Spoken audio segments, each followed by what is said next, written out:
Hello and welcome to Group 6's Week 3 presentation, Bitcoin, Currency or Property, a report by Will Burpitt, Michelle Korzinski, Sophie Wang, and myself, Howard Simon. So what is the difference between currency and property? Well, currency refers to money in any form in actual circulation as a medium of exchange. The most common form that we're used to dealing with is paper money or banknotes. Property, on the other hand, is something owned by a person or business, whether an attribute or a component. Most common is land. So what is Bitcoin? Well, Bitcoin is a global peer-to-peer currency that's designed for the internet and is modeled after gold but behaves like cash online. The digital currency created and used in the system is alternately referred to as virtual currency, electronic money, or cryptocurrency. It was created by an unknown person using the alias Satoshi Nakamoto. It has no central authority and is deflationary in nature due to the fact that more and more bitcoins are being mined or minted every day. Bitcoin is a set of rules written down as a computer program designed to do two things. First is create and manage a supply of digital currency, and second is process payments between anonymous users by debiting and crediting digital accounts. Currently, the network allows approximately 25 bitcoins to be mined every 10 minutes, and we'll be talking more about mining later in this presentation. The number of bitcoins generated is set to decrease geometrically with a 50% reduction every 4 years. The result is that the number of bitcoins in existence will never exceed 21 million. And Bitcoin expects them to reach the 21 million mark by the year 2040. And although this might seem like a small number for a currency, the lowest denomination of Bitcoin is called a Satoshi, named after its anonymous founder, which is 8 decimal places, making the potential supply of 2.1 quadrillion. So how is Bitcoin different? Well, it's a virtual currency with zero intrinsic value and no legal backing. There's an absence of any central authority, meaning that there's no central bank to manage the money supply, and no select intermediaries to process payments. Bitcoin's goals are twofold. One is to achieve a long-run price level stability, and second is to drive transaction costs to zero. So the question now is, what are they worth? Well, just like the fiat money that we read about in our textbook this week, it's money that derives its value from government regulation or law. The term fiat money is used when that money is the main currency of the country. And like fiat currencies, they're worth what we think they are. When the first Bitcoin exchange went online, the price per coin was about 50 cents a coin. Currently, that price has been hovering around the $445 mark per Bitcoin. But Bitcoin reached its all-time high back in November of 2013, reaching at over $1,150 per coin. As we can see from this chart, Bitcoin has fluctuated drastically within the last 6 months. Although in the 3-year run since 2011, it has stayed mostly around the 50-cent mark, but in the last 6 months it's become very volatile and fluctuated greatly. As a comparison, to provide some perspective, this is a chart showing the purchasing power of Bitcoin in the US dollar. As you can see, as a 100 of the US dollars from November 2013 to March 2014, it stayed very consistent, while the purchasing power of Bitcoin fluctuated drastically. In comparison, the purchasing power of gold in the US dollar stayed very consistent from January 2012 to February 2014. Thus making the point that Bitcoin should be considered more of a property than a currency, because as the currency has stayed very consistent, the property values do fluctuate as drastically as Bitcoin has been doing.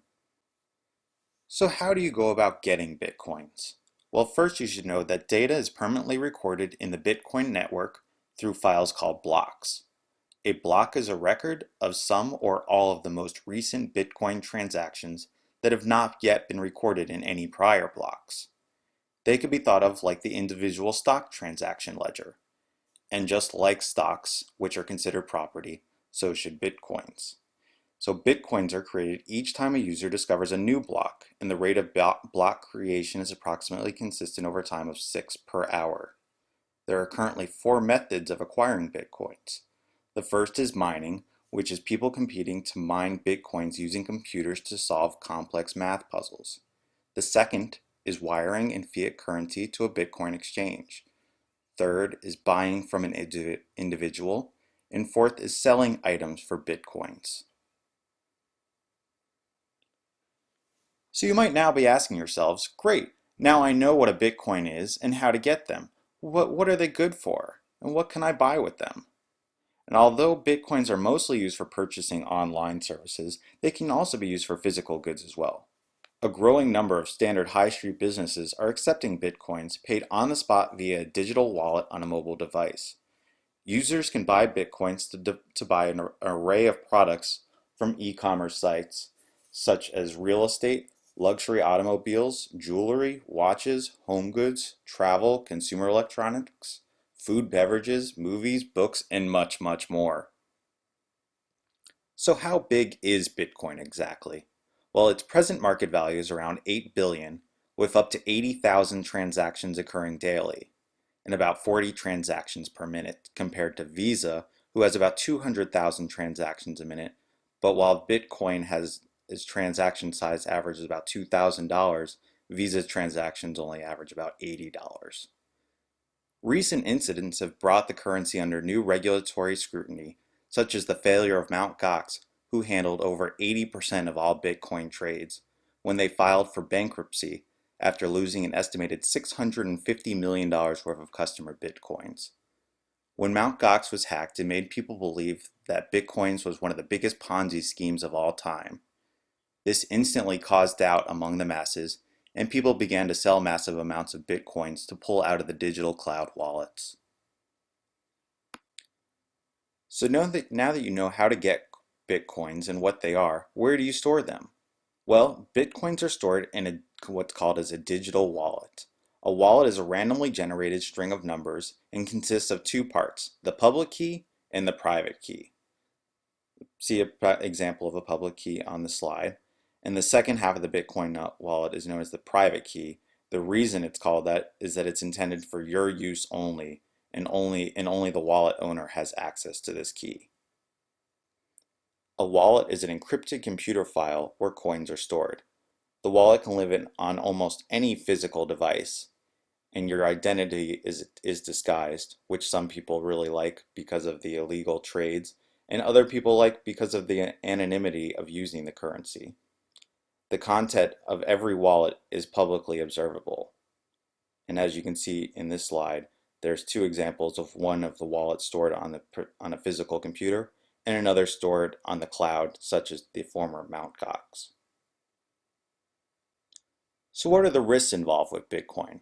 Well, Bitcoin carries many of the same risks as cash. It's susceptible to physical theft. There's holes in online services that can be led to hacking and theft. The market is incredibly volatile, and fluctuates of 10% or more are fairly common. There's also government intervention, and solutions entail use of trusted intermediaries such as Coinbase or Elliptic Vault. But as we've seen with Mt. Gox, it's not easy to tell how trustable some of these companies are and how susceptible they are to infiltration through hackers. So what's the government's role in all this? And can Bitcoins be taxed?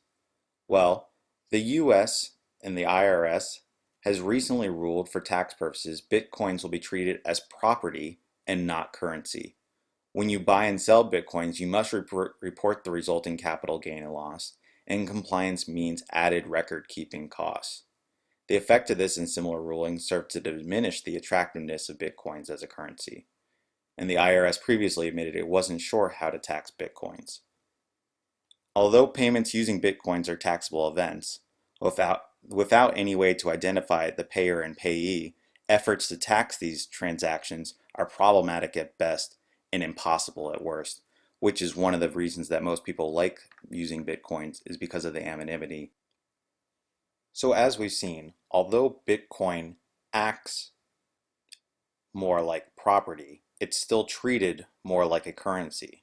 But as the IRS states, in some environments, virtual currency operates like real currency, but it does not have the legal tender status in any jurisdiction. Therefore, virtual currency is treated as property for U.S. federal tax purposes, and general tax principles that apply to property transactions apply to transactions using virtual currency. And although the IRS has made its decision at the time, many people have already began petitioning the White House to amend this ruling to make that Bitcoin act more as a currency and less as a property, to keep their anonymity and be able to move more freely using Bitcoins for whatever it pleases them, whether it be legal transactions or something to do more with the black market and illegal trade.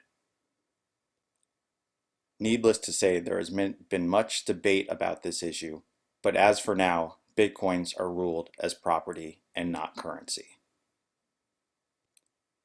Please visit the following links for more information about Bitcoins and any other questions that you might have. Thank you very much.